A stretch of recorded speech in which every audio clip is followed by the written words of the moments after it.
Hey folks, welcome to the Triple T Thursday. For those just joining us, that's Tools, Tips, and Talk, where we'll discuss info for the knife maker. In today's episode, I thought I would give you a shop tour. Haven't done one of those in a while. Probably some new tools in here that you haven't seen, and maybe some ones you want to check out.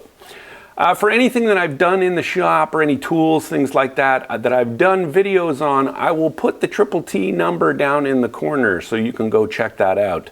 And get more details on whatever it is. So folks, let's go take a look at the shop.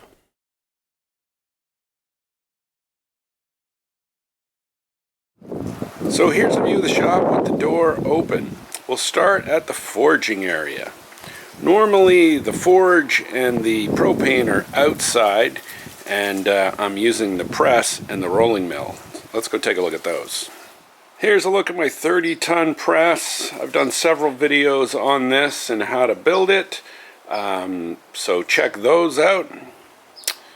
There's the rolling mill. I use this on pretty much every Damascus build to flatten it out and make it nice and even, so it's a great tool. I've also done another video on this one.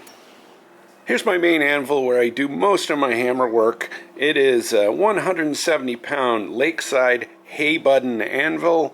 I put it on this big stand. There's rocks inside it and lots of wood, so it's very solid. Of course, I got my Two Bastards Fat Peen hammer over there and a John Norwood Old Hickory Forge hammer and a bunch of tongs and hammers and other places in the shop.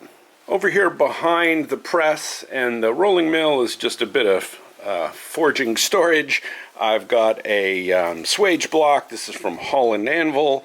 I got another anvil. This is a Vevor anvil that I use for classes because it's on wheels and I can wheel it around.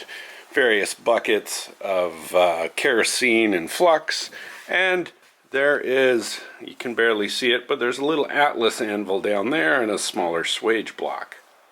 Here's my custom-made ribbon burner forge.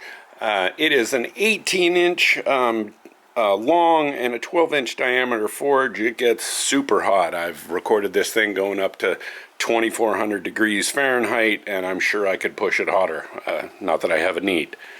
I also have a PID computer controlled on this to control the gas and have it at any set temperature.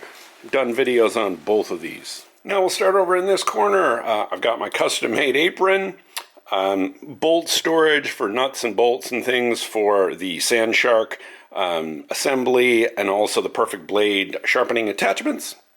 In general, this is my sanding station. I've got all my sandpaper and rolls, my knife vise, and of course, my Sand Shark.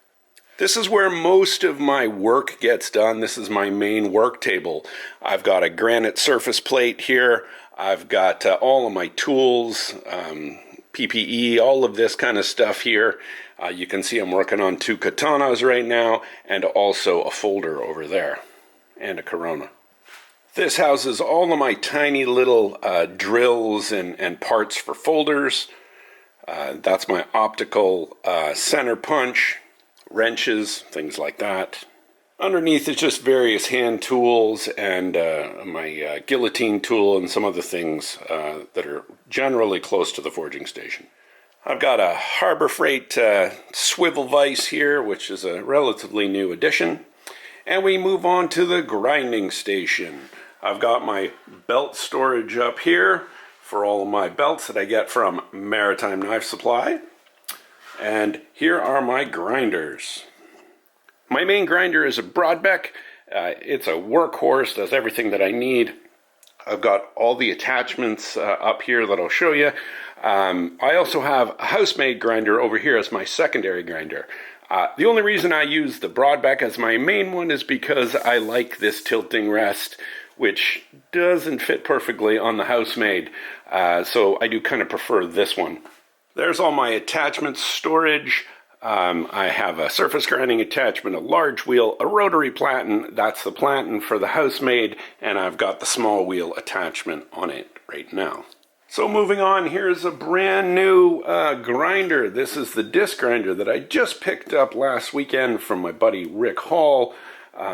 He had a friend that was selling it, so very excited to put that one into rotation. It does have a feature that I wanted to have be horizontal, or you can flip it up and make it vertical as well. So plus it's on a VFD, and it's a 2 horsepower motor, which is probably overkill, but I like to have it. Here's my PowerTech dust collection system. I only use this for non-sparking material like wood and G10 and carbon fiber, things like that, because I don't want to get sparks in it.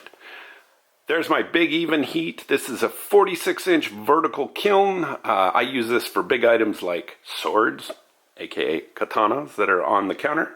And now we just get into general storage. There's a sink, and then we get into where all the parts are stored for all the sand sharks and the perfect blade sharpening attachments. Holiday season coming up. If you want to get yourself a sand shark or a perfect blade sanding attachment, check out my website. These tools will definitely help your game. I want to mention our sponsor, Maritime Knife Supply. A lot of the stuff in here sponsored by Maritime. Go check them out if you need steel, abrasives, anything to do with knife making. Go check out Maritime Knife Supply. Swiveling over here, we have the Precision Matthews PM1022 lathe. This one I got about a year ago. Love this lathe. It's super accurate, no run out. I got it with a DRO up here. I just love this machine. I use it every chance that I get. Here's another work table generally used for assembly, but general tools in the top. It's just some pieces of steel in the second drawer. More general tools, Damascus end pieces, clamps, all kinds of stuff. And then we've got other attachments like the integral bolster grinding attachment, a radius plat, and a waterfall plat, and there's all kinds of junk under there. Dremel. Here's my main leg vise that I use for a lot of things. It's what the portaband gets clamped into, and there's also under there a buffer that gets clamped into that thing. Moving over here to the other end of the table, we got various angle grinders and the big stand-up drill press. Beside it is the little drill press that was replaced by the big one. I still use it for chamfering holes, so there's a chamfer bit in there, so it's kind of nice to have both. On these two carts over here, which are on wheels, I can wheel out the induction forge and the table saw. Underneath the table saw is the cold cut saw. I like to have these things movable because I'm always kind of reconfiguring things, and you'll notice that I don't have anything that's, except for this table, that's fixed. Everything else is on wheels. I don't like tables. You'll see my grinders are on stands because it's easier to sweep up underneath them. Now moving over here to the other side of the shop, I've got the air compressor which feeds air to both sides of the shop through lines that go up and over. Over here is another work table, which is generally my leather making station. Right now I'm doing some engraving of the guards for those katanas, doing some inlay, so I've got the microscope set up here and the ball vise. Here's my main heat treating area. This is my even heat LB18, which is a 220 volt kiln, which is a workhorse I use for pretty much all my heat treating, anything that fits inside.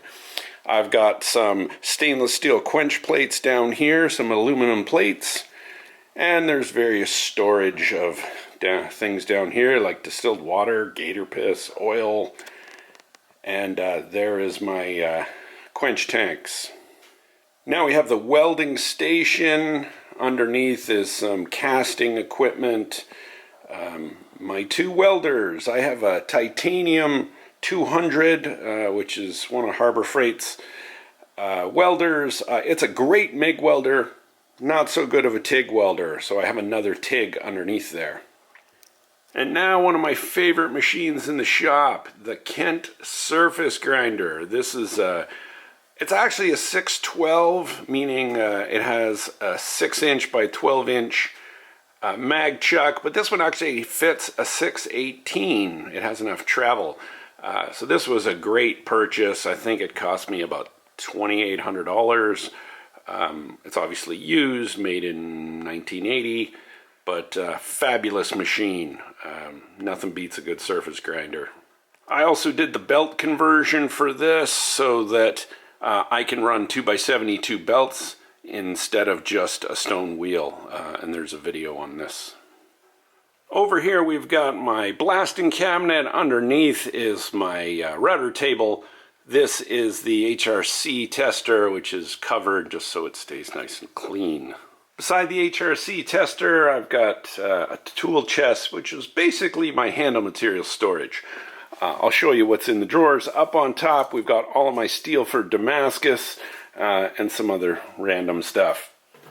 Top drawer, some of the high-end burls, plus all of my non-ferrous copper, brass, pin stock, solid silver, stuff like that. We've got a whole bunch of wood categorized, different varieties, a whole bunch of mammoth molar and a bunch of mammoth tusk. More wood categorized, more wood for scales. Over here we've got my synthetics. We got carbon fiber G10, liners, all kinds of stuff like that.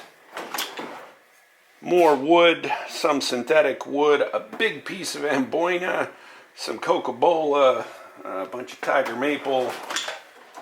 Here we've got an empty drawer, fancy that. Then some other stuff, that's my tumbler, a bunch of powdered steel, copper, some flux, some other items, and then some more wood and bones and general junk that I've collected over the years. Underneath there's a bunch of aluminum and other storage. Now we move on just to the left here, and you see probably my favorite tool in the shop, which is my Precision Matthews PM 25 mil. So I use this for a lot of stuff. Every one of the perfect blade sharpening attachments gets done on this, as well as the big drill press. Just a workhorse of a machine that I use a lot, so would really recommend if you're looking for a mill or a lathe, the lathe's on the other side, go check out Precision Matthews. And I got it with the DRO as well, which I think is vital. Just to the left of that is my Wen horizontal bandsaw, which is also a workhorse. And when I bought this, I think it was $400. I think they're pushing $575 right now. But just a workhorse of a saw as well.